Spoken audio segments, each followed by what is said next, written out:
ଦେଖନ୍ତୁ ବନ୍ଧୁମାନେ, ମୁଁ ଆପଣଙ୍କ ସହିତ ଏଇଠି କଥା ହେଉଛି। ଏଇଟା ହେଲା ଆମ ଘରର ଡ୍ରଇଂ।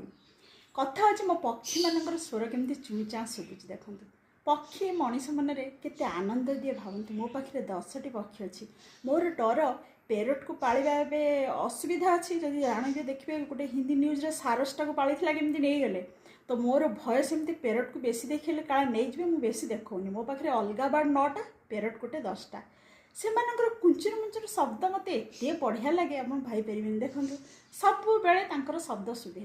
ମୁଁ ରୋଷେଇ କଲାବେଳେ, ମୁଁ ବସି ପେପର ପଢ଼ିଲା ବେଳେ, ଆମେ ଚାହା ପିଇଲା ବେଳେ ସାରଙ୍କର ମୋର, ଦାନ୍ତ ଘଷିଲା ବେଳେ, ଯେଉଁ କାମ ଆମେ କରୁ, ଆମ ପକ୍ଷୀମାନଙ୍କର କୁଚୁରୁ କୁଚୁରୁ ଶବ୍ଦ ଆମ କାନ ପାଖରେ ଗୁଞ୍ଜରଣ ସୃଷ୍ଟି କରେ।